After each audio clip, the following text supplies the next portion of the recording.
será ainda melhor. Em nome de Jesus, muito obrigado, Pai. Em nome de Jesus, amém. Glória a Deus, querido, que bênção, bênção. Enquanto eu estava orando sobre esse tempo que vamos ter aqui, né, de ministração, de compartilhar um pouco da palavra, hoje o nosso culto está bem recheado, né? Vamos ter um momento de retrospectiva, vamos ter aí um momento de orarmos, né, uns pelos outros, né, de celebrarmos a ceia do Senhor juntos, amém? E depois, no finalzinho, um momento aí de mesmo celebrar a chegada de um novo ano, uma nova oportunidade maravilhosa para fazer melhor e recebermos mais de Deus, amém? Mas enquanto eu estava orando aqui sobre na verdade, desde a semana passada, essa palavra mudanças, né? Ela tem chegado no meu coração. Essa palavra sobre mudanças, né? Você sabe muito bem que para Deus não existe segundo, minuto, horas, anos, né? Isso é um marco que nós criamos, não é assim? Nós criamos os anos, nós, humanidade, criamos o ano de 2024, 2025. Deus, Ele enxerga tudo como se fosse uma coisa só. Mas nós temos esses marcos nas nossas vidas, não é assim? Então, a passagem de ano, ela pode simbolizar, sim, uma mudança. Um fechar de um capítulo e abrir de um novo capítulo. Amém? E essa palavra mudança, ela veio muito forte no meu coração e eu comecei a pensar sobre isso. E Deus me trouxe ao coração. Você sabe que a gente gosta muito de esportes, não é isso? E particularmente, meus filhos, eles jogam futebol. Então eu gosto muito de acompanhá-los, né, de estar junto com eles ali, obrigado, querido, de estar junto com eles ali, naqueles momentos do futebol, mas toda partida de qualquer esporte que você possa acompanhar, ele tem momentos de intervalos, não é assim? E nesses momentos de intervalos, nessas passagens, por exemplo, no futebol, do primeiro tempo para o segundo tempo, no basquete, são 4 tempos, se eu não me engano. Dudu, depois me ajuda aí, olha aí. Ele fez assim. Nós temos ali paradas, intervalos de tempo.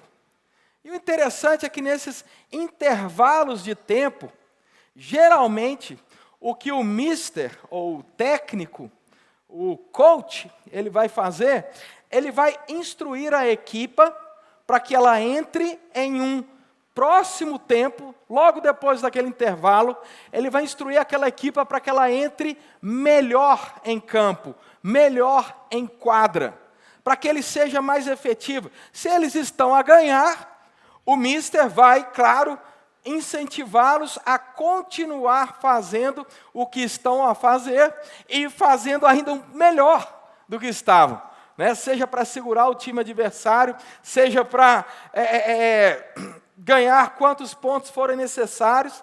Se eles estão a perder, se eles estão num momento difícil, com certeza, aquele mister, aquele técnico, ele vai, como se diz, dar na cabeça daqueles jogadores.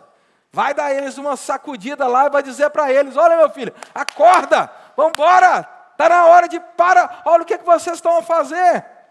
Está na hora de avançar, está na hora de fechar essa área aqui, está na hora de defender um pouco melhor, não é assim? Isso acontece o quê? Nos intervalos.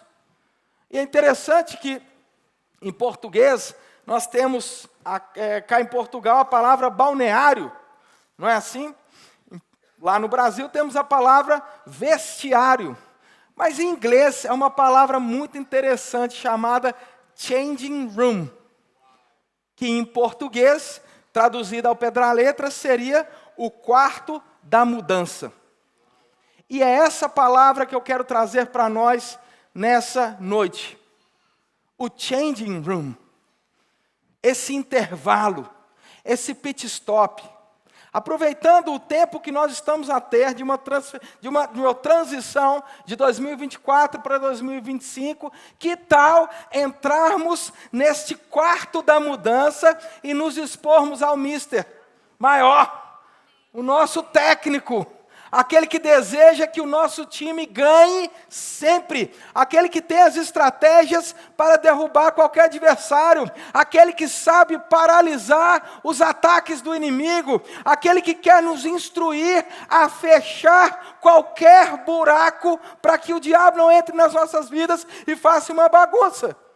Então ele nos leva ao changing room, para que a gente possa ouvir dele instruções, para que a gente possa entrar num novo tempo, entrar numa nova fase diferente, entrar numa nova fase para ganhar, entrar numa nova fase. Se a gente está a ganhar já, a gente vai fazer mais golos. Se a gente está sendo atacado, ele vai nos ensinar a defender melhor. Você lembra, por exemplo, o fatídico jogo que tivemos no domingo, fatídico para os encarnados. Eu não ia tocar nesse assunto não, mas calhou.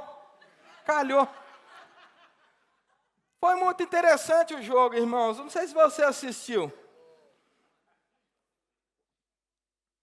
O Sporting jogando como sempre, golo. Todo o estádio de Alvalade. De repente algo aconteceu, o Benfica começa a pressionar. E quase marca. Intervalo. Para onde que eles vão? Changing room. Aí lá, as duas equipes ouvem instruções. E se você acompanhou o jogo, você viu que eles voltaram com uma postura completamente diferente. O Sporting, sem clubismo, segurou o Benfica muito mais. E conseguiu sair lá com a vitória. Magrinha, mas conseguiu. 1-0. Agora a postura, o que me chama a atenção para a nossa mensagem é que, se você vê a equipe do Sporting na metade do primeiro tempo, e se você vê a equipe do Sporting no segundo tempo, era uma postura completamente diferente. O que aconteceu? Uma conversa, uma instrução, uma mudança de postura. Eu anotei algumas palavras aqui que são faladas nesse momento de transição, de intervalo, de changing room, de balneário. E, via de regra, é um momento para reflexão, ajuste de estratégias e renovação de estratégias. Reflexão. O que é uma reflexão? O que nós estamos a fazer, gente? O que está saindo bem? O que não está? Quem que está jogando bem? Quem que não está? Qual posição a gente está forte? Qual posições nós estamos fracos? O que está funcionando? O que não está? Revisão de estratégia. Não é assim? Vamos atacar mais pela esquerda, vamos atacar mais pela direita, vamos fortalecer o meio do campo. São esse tipo de conversa que acontece. E eu quero trazer exatamente essa analogia para nós no dia de hoje. É como se nós aqui tivesse sido chamado o intervalo, acabou 2024, falta 1h15, acabou 2024, Deus está nos chamando aqui para o changing room. E agora Deus está aqui na frente, nos dando uma preleção, nos dando uma instrução. É isso que a gente precisa entender. Obviamente você sabe que eu não sou Deus, graças a Deus por isso. Graças a Deus que eu não sou Deus. Nem tampouco a quarta pessoa da Trindade. Mas existe uma instrução de Deus para nós aqui nessa noite. Amém? Então estamos cá no balneário, intervalo. E eu quero que você abra aqui comigo em João, no capítulo 15, verso 7. João, no capítulo 15, verso 7. É um texto que nós amamos. Eu, pessoalmente, quando li esse texto pela primeira vez, esse texto saltou às minhas vistas, abriu os meus olhos. E eu até brinco, né, que quando na época, quando eu li esse texto com essa revelação, eu pensava que a resposta de Deus era sim, não ou espera. Mas o que o texto diz não é isso. O texto, a Bíblia, a palavra de Deus diz que se permanecerdes em mim e as minhas palavras permanecerem em vós, pedireis o que quiserdes e vos será feito. Não é assim? Olha a condicional, existem duas condicionais. Primeiro, se eu permanecer nele. Segundo, se as palavras dele permanecerem em mim. Duas condicionais. Eu nele, as palavras dele em mim, faz com que eu esteja habilitado a pedir a Deus o que eu quiser, obviamente conforme a palavra que está em mim. Se eu pedir a Deus o que eu quiser conforme a palavra que está em mim e eu nele, a Bíblia diz que tudo que eu pedir será feito. Amém? Por quê? Porque as palavras dele estão em mim e eu nele. Só que eu quero que você olhe esse texto hoje de uma perspectiva diferente. Lembra que estamos num balneário? Estamos dentro, o Mister Jesus Cristo está nos instruindo. Ele diz, gente, você é mais do que vencedor. Você pode todas as coisas naquele que te fortalece. Você sim está sentado à destra de Deus, nas regiões celestiais em Cristo. Você é uma bênção, tudo que você faz prospera. Agora vamos olhar o contexto desse texto, que é maravilhoso. Se você voltar aqui, lá no versículo 1, você vai se ver exatamente nesse contexto que nós estamos falando. Um contexto de ajustes finos. Olha o que diz o texto. João capítulo 15, verso 1, diz assim o texto. Eu sou a videira e o meu pai é o agricultor. O mesmo texto que a gente acabou de ler, o verso 7. Agora no verso 1 diz que Jesus Cristo é a videira e o meu pai, Deus, é o agricultor. Todo ramo que, estando em mim, não der fruto, ele o corta. E todo o que dá fruto, limpa. Para quê?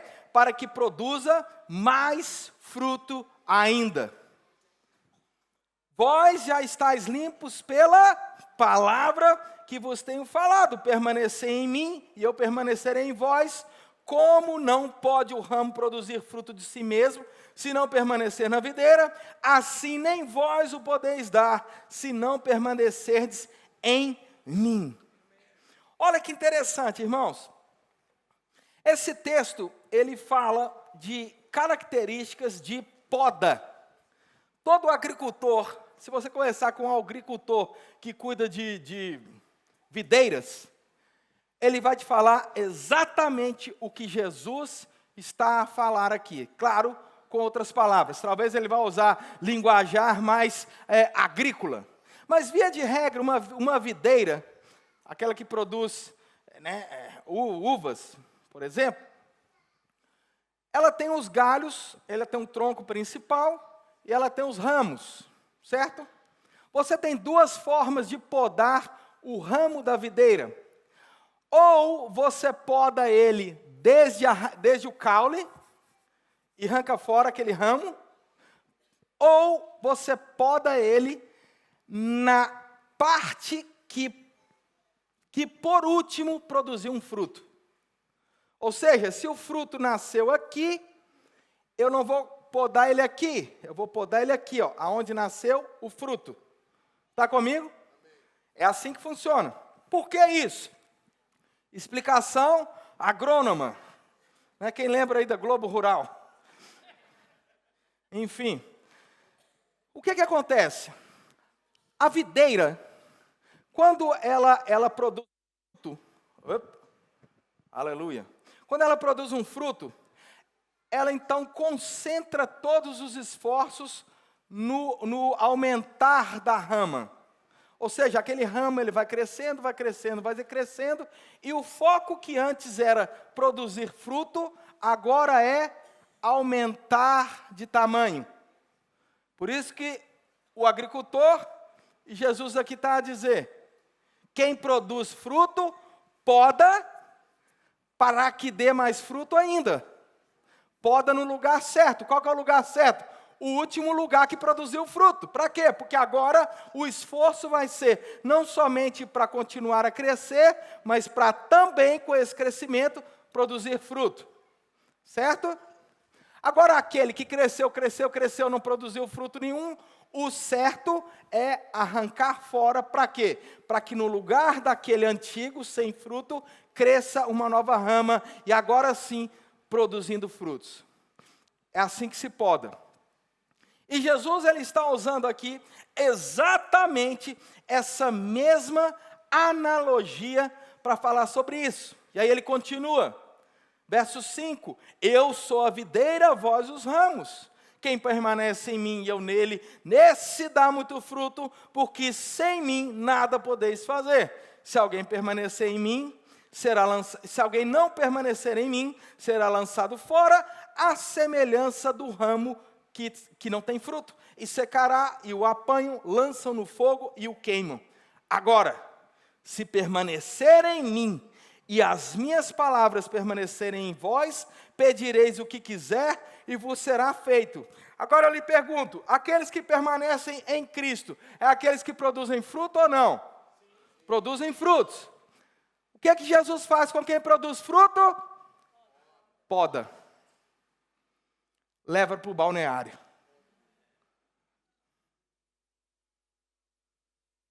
Ajusta. Corta uma coisinha ou outra que está fora. Ajusta um pouquinho aqui, corta. Talvez nos faça voltar para aquele momento da vida aonde nós produzíamos frutos e por algum motivo deixamos de produzir. Vou ficar aqui por questões de proteção, vai que alguém manda uma pedra.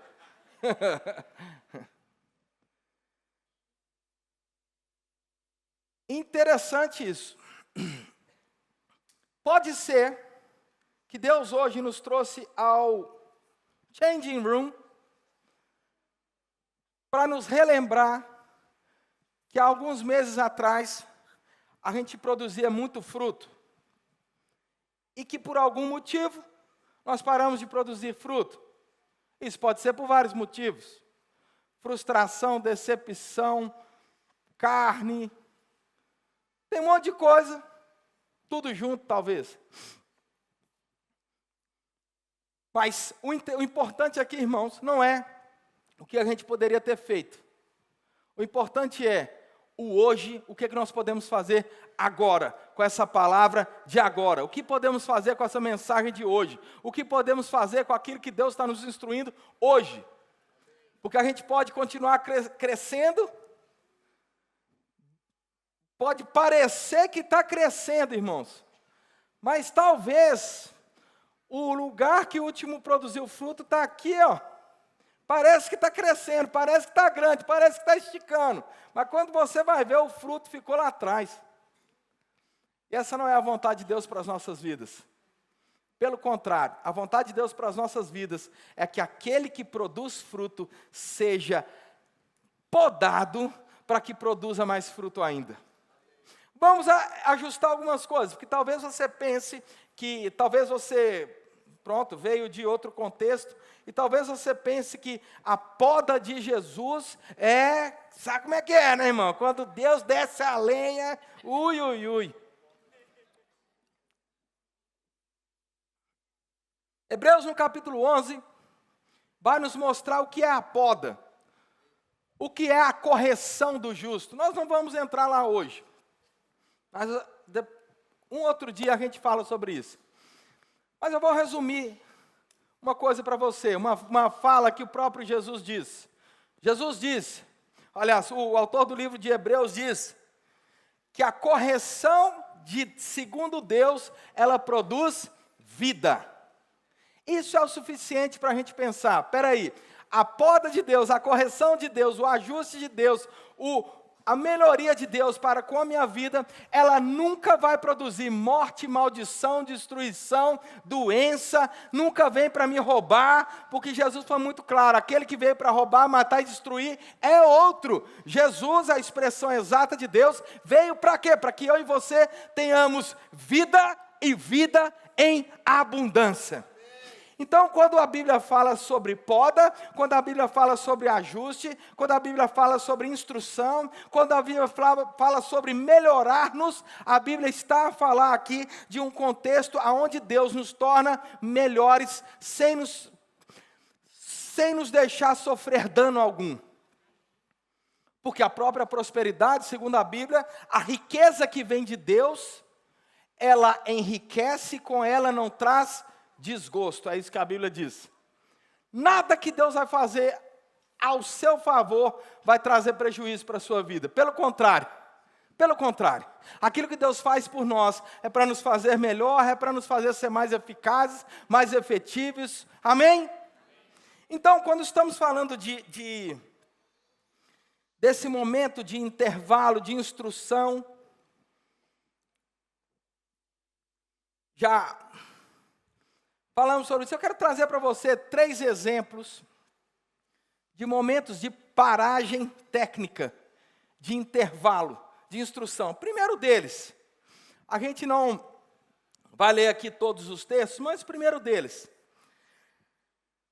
em Lucas, lá no capítulo 4, a Bíblia fala sobre, aqui no texto da minha Bíblia, está falando aqui sobre a tentação de Jesus.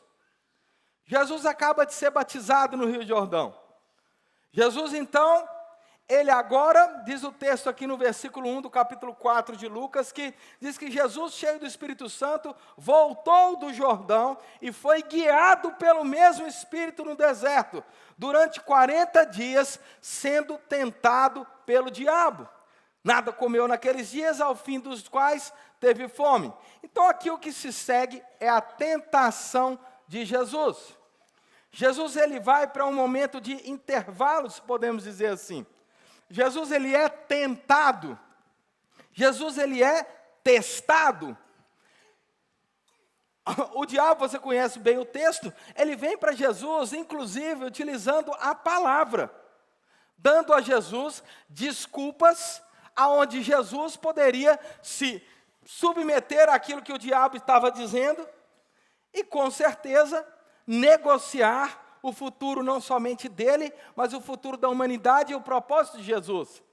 O que acontece depois daquele tempo, daquele break, daquele intervalo, daquele momento?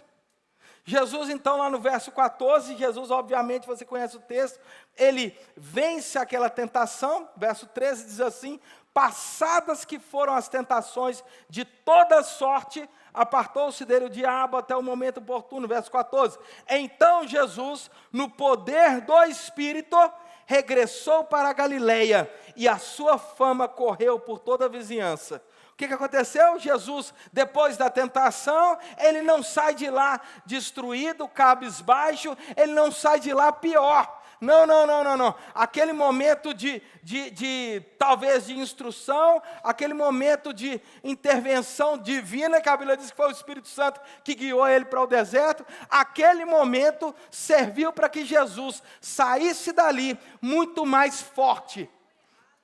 E pelo poder do Espírito operava milagres e a fama dele começou a crescer. É assim que você sai de uma intervenção divina. Outro momento aqui que nós vemos na Bíblia é a transição da liderança de Moisés. Josué no capítulo 8, Josué no capítulo 1, verso 1 ao 9. Josué está lá, Moisés acabou de morrer. Aí vem a instrução de Deus a Josué. Josué no capítulo 1, verso 2, por exemplo: Moisés, meu servo é morto, dispõe-te agora, passa esse Jordão, tu e todo esse povo, a terra que eu te dou aos filhos de Israel. Todo lugar que pisar a planta dos vossos pés, vou-lo tê-la dado, como prometi a Moisés. Depois tem algumas instruções, verso 6, ser forte e corajoso, porque tu farás herdar a terra que sob juramento prometi dar aos seus pais. Então somente, Josué, ser forte e muito corajoso, para teres cuidado de fazer segundo toda a lei que o meu servo Moisés te ordenou. Dela não se desvie nem para a direita nem para a esquerda, para que sejais bem sucedido por onde quer que andares. Verso 8, não cessa de falar, Josué, desse livro da lei, antes medita nele de dia e de noite, para que tenhais cuidado de fazer tudo quanto nele está escrito. Então, Josué, depois que você fizer o que eu estou a lhe instruir agora, meditar no livro da lei e confessar, e falar, e declarar. Aí, Josué, diz aqui o texto, então farás prosperar o teu caminho e serás bem sucedido. Momentos de instrução de Deus para Josué, momentos de mudança de estratégia divina. Um dos maiores líderes da história, Moisés, tinha acabado de morrer, já não estava lá mais. Agora Josué precisava de um tete a tete com Deus. E Deus instrui a Josué como é que ele seria bem sucedido. Josué, só existe uma forma: medita no livro da lei. Josué, confessa a palavra. Josué, não deixa com que essa verdade saia diante dos seus olhos, Josué. Para quê? Para que você seja bem sucedido. Uau! Outro momento aqui que a gente pode destacar.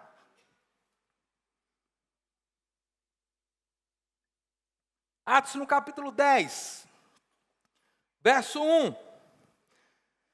A Bíblia fala de um tal de Cornélio. Morava em Cesareia um homem de nome Cornélio, centurião da corte, chamada italiana. Quem que era Cornélio? Piedoso, temente a Deus com toda a sua casa, e que fazia muitas esmolas ao povo, e de contínuo orava a Deus. Quem que era esse camarada? Um cara que não era judeu, um cara que não fazia parte da aliança, mas era um camarada que orava a Deus.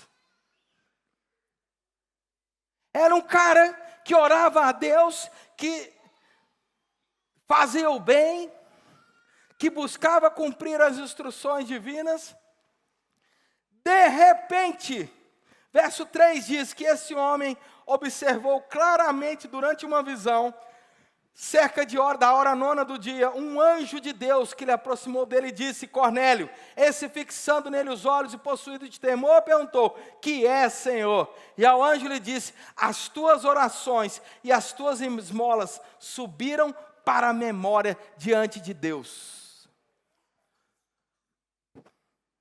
Só que nisso, alguma coisa que tinha que acontecer. Tinha lá em Jope, outra cidade, um camarada chamado Pedro. Pedrão, para os mais íntimos. Pedrão está lá na cidade. De repente, a Bíblia diz que Pedro chegou nessa casa. Ele estava com fome. A Bíblia diz que enquanto preparavam comida para ele comer, ele foi para o alpendre daquela casa, começa a orar. De repente, quem que tem uma visão? Pedro. Pedro tem aquela visão dos lençóis, do lençol. E Pedro olha para aquela comida e ele diz: não, de maneira alguma eu vou comer aquilo, porque naquela comida tinha lá camarão, sapateira, porco, tinha de tudo. E olha para aquilo: quê? Não vou comer isso de jeito nenhum. Aí Deus fala com ele: meu filho, fica ativo, um porquinho na chapa é bom. Foi isso que Deus disse, não, viu, meu irmão? Aleluia. Deus diz assim, para eu não parafrasear Deus. Diz assim: levanta-te, Pedro, mata e come. Mas Pedro replicou, verso 14, de modo algum, Senhor, porque jamais comi coisa alguma comum e imunda. Verso 15, segunda vez a voz lhe falou: ao que Deus purificou, não considere comum. Sucedeu-se isso por 3 vezes, e logo aquele objeto foi recolhido ao céu.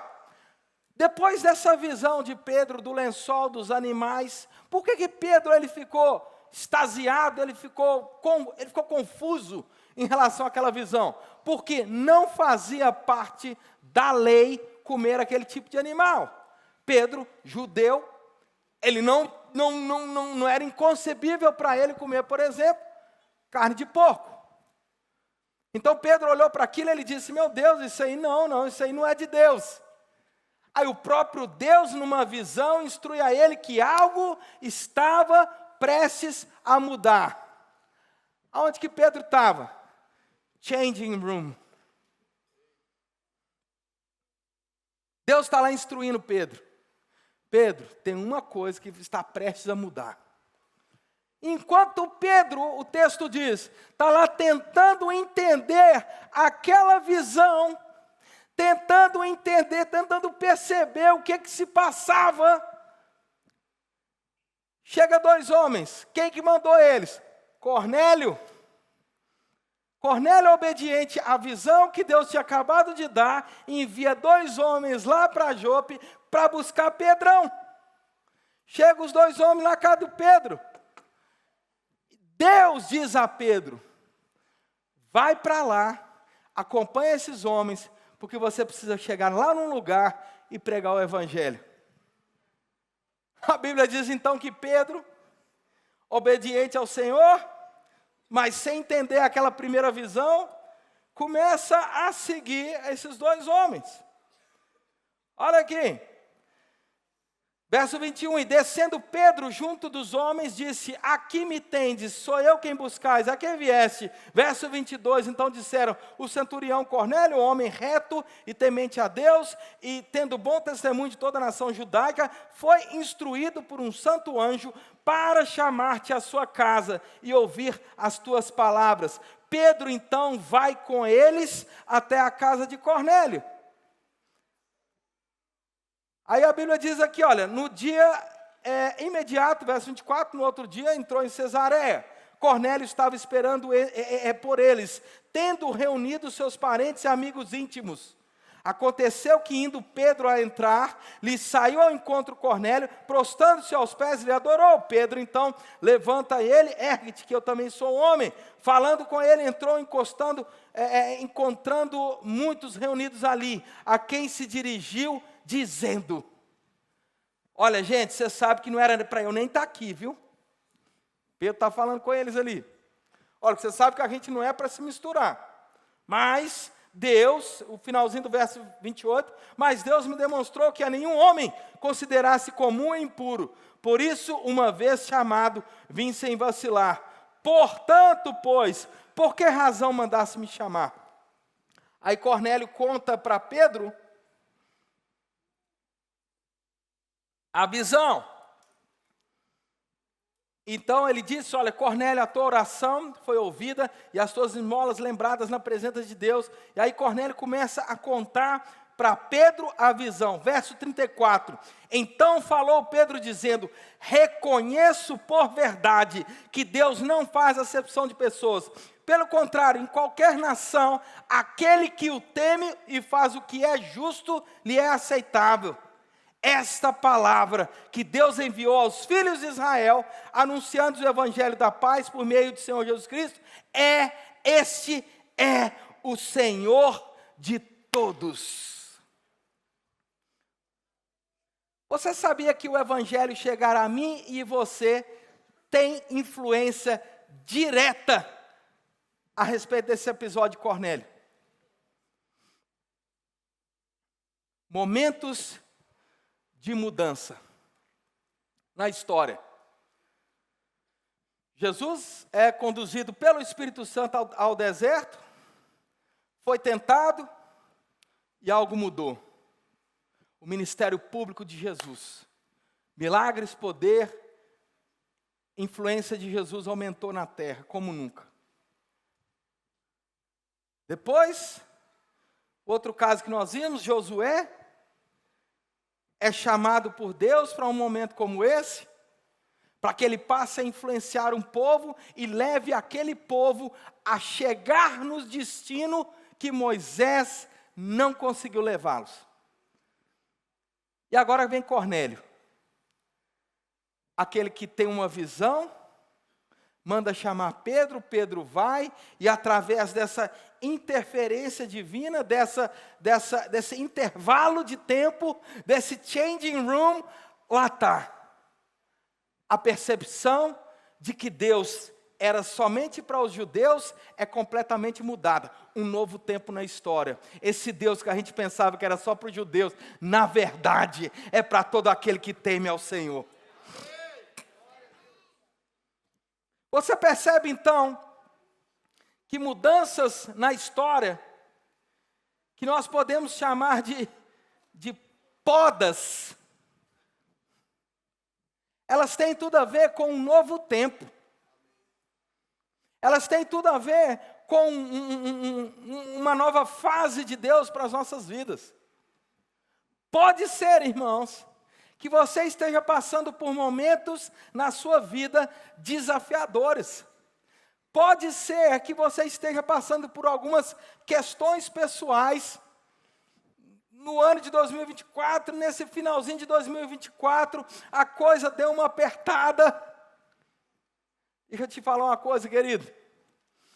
Pode ser que isso seja somente, não estou falando que é Deus que está causando isso, mas pode ser que essa permissão de Deus é simplesmente para que você ajuste algumas coisas, para que você possa entrar num tempo de glória maior, um tempo de multiplicação, um tempo de muito mais de Deus para a sua vida.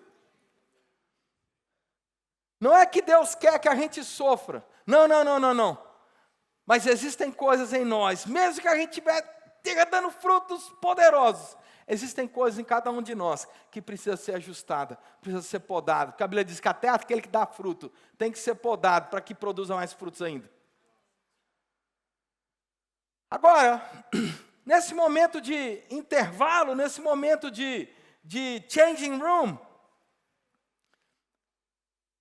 há 3 anos atrás, eu ministrei uma mensagem num dia como esse. E Deus me trouxe à memória essa mensagem. Eu vou citar 5 pontos dessa mensagem. Primeiro deles, para nos ajudar, não culpe os outros. Estamos nesse momento de intervalo, estamos nesse momento de reavaliação da nossa vida. Primeira coisa que a gente tem que pensar, rapaz, sou eu. Eu tenho uma frase aqui que eu anotei, eu gostei muito dessa frase. Outras pessoas podem te machucar, outras pessoas podem te prejudicar, mas só você pode arruinar a sua vida. Ninguém, irmãos, é capaz de arruinar a sua vida no seu lugar. Pode ser que as pessoas se levantem contra a gente, pode ser que as pessoas falem mal da gente, pode ser que as pessoas façam o que for, irmãos, mas só eu tenho a capacidade de me destruir. E eu e você não somos desses aí. Nós não somos desses que vão se autodestruir, vão apertar um botãozinho aqui de autodestruição. Não. A gente anda de glória em glória, de fé em fé, nós vamos avançando cada vez mais. Então, o primeiro ponto que a gente precisa pensar, irmãos, vamos parar de dar desculpa, vamos parar de culpar os outros. Eu sou responsável pela minha vida. Segundo ponto, que é o que nós estamos fazendo aqui, a gente precisa tirar um inventário da nossa própria vida. Lembra daquele momento do changing room, de avaliar as estratégias? A gente precisa, irmãos, parar na nossa vida e pensar, o que eu quero daqui para o final do ano? Como que eu quero a minha vida daqui para o final do ano? O que eu quero olhar para o Gleison, olhar para mim, olhar para você? Como que é você daqui no final do ano? Final de 2025, como vai ser o seu retrato? Isso é uma reavaliação. Isso é a gente parar para pensar, espera aí, o que eu estou gostando na minha vida, o que eu não estou gostando? O que está a funcionar, o que não está a funcionar? Quais são as associações que estão me ajudando? Quais são as associações que estão me prejudicando? Ninguém pode fazer isso no seu lugar. Mas você pode fazer para você mesmo. Aleluia. Eu posso fazer para mim mesmo. O que que vão falar de você no final de 2025? Sabe quem pode pintar esse quadro? Eu e você, irmãos. Existe uma tela em branco e vários pincéis na sua mão. Você pinta o quadro que você quiser da sua vida nesse ano. Aleluia. Terceiro ponto aqui, haja pela fé. Nós sabemos que a palavra diz, sabemos que fé é na palavra, portanto, haja pela fé. Foque os seus pensamentos. Foque os seus pensamentos no lugar certo. O quinto ponto, aleluia. Acredite no Senhor, irmão. Parece uma coisa tão óbvia, mas entenda que Deus pode te ajudar a ser um sucesso. O que é isso? Autoavaliação, ajustes, nos colocarmos diante de Deus, o Mister, o mestre dos mestres, nos desnudarmos diante dele, fala: Senhor, o que você tem para mim? O que você tem para a minha vida? E quando a gente faz essa pergunta, o que você tem para a minha vida? Eu me lembro de um termo que está muito na moda nos dias de hoje, que é uma ressignificação de identidade. Tem muitas pessoas que estão usando a Bíblia para ganhar dinheiro como coaching. Você sabe disso. Mas, na verdade, ressignificação de identidade foi Deus que criou. Você conhece um tal de Abraão? Antes ele era Abrão. O que aconteceu na vida desse homem? Uma ressignificação de identidade. Uma ressignificação de propósito. Ele era antes... Ele era antes aquele que simplesmente cumpriu o seu propósito natural, para agora abraçar um propósito divino. Pai de nações. Multiplicador, pai de nações. Você lembra de Jacó? Jacó se torna Israel. Quem que era Jacó antes? Jacó, aquele que segurou no pé do anjo, aquele enganador. Quem que ele virou agora, Jacó? Israel. Israel que é citado até hoje. O príncipe com Deus. Ressignificação de propósito. Tem tantos exemplos. Noé, um homem justo, que de repente vira um salvador de parte da humanidade. José, um escravo que de repente vira o governante do Egito. Ruth, moabita, viúva, de repente vira uma figura importantíssima no reino de Davi. Davi, de pastor, se torna o rei de Israel. Jonas, um profeta relutante que de repente se torna um profeta que alcança uma cidade toda. Quantos personagens? Pedro, irmãos. Pedro, simplesmente aquele pescador. Pedro, aquele que negou Jesus, de repente, num encontro divino como esse, se torna um pregador, aonde milhares de pessoas vêm para Jesus. Ressignificação de propósito. Paulo, perseguidor, se torna um dos maiores dos apóstolos. Maria, mãe de Jesus, uma jovem comum, que de repente abraça o seu chamado, abraça o encontro divino, e de repente se torna a mãe do Messias. Aleluia!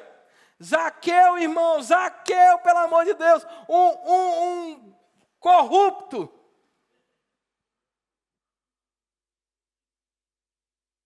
O dono da máfia dos impostos. De repente, ouve falar de Jesus. Aí esse homem sobe numa árvore. A Bíblia vai falar sobre isso, não dá tempo da gente ver os textos. Diz que ele era baixinho, aí ele não conseguia ver Jesus, mas eu ouvi falar que Jesus estava vindo. Ele sobe numa árvore, e ele está lá olhando Jesus. Aleluia. De repente, Jesus vem, olha para ele, o homem está lá em cima da árvore. Jesus vai ter na casa dele encontros divinos. Quantos outros personagens, a mulher samaritana, uma mulher que era marginalizada, de repente se torna uma evangelista. Tomé, o incrédulo, aleluia. O apóstolo João, você sabe quem ele é? O apóstolo do amor. Sabe como é que ele era conhecido antes? Filho do trovão.